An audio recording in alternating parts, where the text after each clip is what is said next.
Hi, good morning. இன்றைக்கி ஒரு சின்ன விஷயந்தான் பேச போகிறோம். ஆனால் அது அவ்வளோ அழகாக இருக்கும். ஏன்னா அந்த அழகுங்கிறதுக்கு அர்த்தம் நான் கடைசியில் சொல்கிறேன். எனக்கு மிகவும் பிடித்த நடிகை எனக்கு தெரிஞ்சவங்க, என்ன தெரிஞ்சவங்களுக்கு நிறைய பேருக்கு தெரியும், அமலா மேடம். அமலா மேடத்தோட ஹஸ்பண்ட் நாகார்ஜுனா சார்.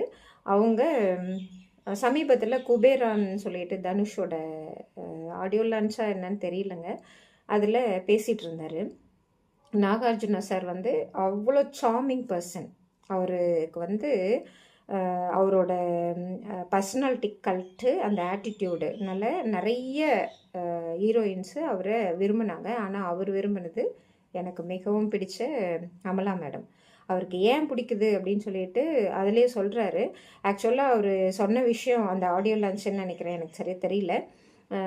அவர் சொன்ன விஷயம் என்னன்னு பார்த்தீங்கன்னா, நான் பிறந்தது இங்கே அடையாறில் தான், கிண்டி இன்ஜினியரிங் காலேஜில் படித்தேன்.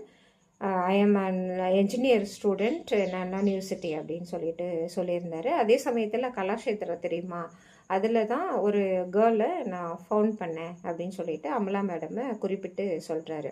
ஓகே, இதே அண்ணா யூனிவர்சிட்டியில் படித்த இவங்களெல்லாம், அதாவது நாகார்ஜுனா சார், அமலா மேடத்தெல்லாம் பார்த்து வளர்ந்து கிட்டத்தட்ட ஒரே சிங்கில் வர்ற, ஒரே ஆட்டிடியூடில் வர்ற, நாங்கள் கூட அண்ணா யூனிவர்சிட்டியில் தான் படிச்சிருக்கோம் அப்படிங்கிறத நிறைய டைம் சொல்லியிருக்கோம் இல்லைங்களா. அந்த இன்ஜினியரிங் படித்ததுக்கான ஒரு வேல்யூ என்னன்னு பார்த்தீங்கன்னா, பாலத்தில் அடிச்சுன்னு போடுற மாதிரி பாலத்தை கட்டுறதா சார் ஒரு என்ஜினியரோட வேலை, அதுவும் அண்ணா யூனிவர்சிட்டியில் படித்த என்ஜினியரோட வேலை. இது தப்பு இல்லைங்களா? அதே மாதிரி நம்ம கண்ணு எதிர்க்கவே ஒரு கட்டிடங்கள் கட்டப்படுது அப்படின்னா, அந்த கட்டிடங்கள் வந்து சரியான முறையில் இல்லை, அந்த கட்டிடங்களுக்கு சொந்தக்காரர்கள் சரியான முறையில் இல்லை, நிறைய ஏமாத்துறாங்க, கூட வேலை செய்கிறவங்களே ஏமாத்துறாங்கன்னும் போது அது சொல்கிறது ஒரு தப்பா அப்படின்னு சொல்லிட்டு தோணுச்சு. ஆனால் நாகார்ஜுனா சார் என்ஜினியரிங் படிச்சுட்டு ஒரு சினிமா துறையில் நல்ல சாந்தமாக அழகான வாழ்க்கை வாழ்ந்துட்டுருக்காரு.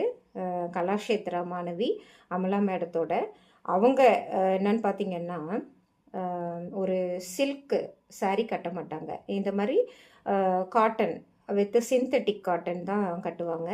அவங்க அந்த பட்டு சரியே கட்டினது யாருமே பார்த்துருக்க முடியாது. அதே சமயத்தில் தொழில் பக்தி அவங்களுக்கு இருந்தது. அந்த வேலைக்காரன்ற படத்தில் பரதநாட்டியம் ஒன்று சாங்கு, அந்த வா வா வா கண்ணா வா அப்படின்னு சொல்லிட்டு ஒரு சாங் வரும் இல்லைங்களா, அது அவ்வளோ பிடிக்கும் எல்லாருக்கும். அந்த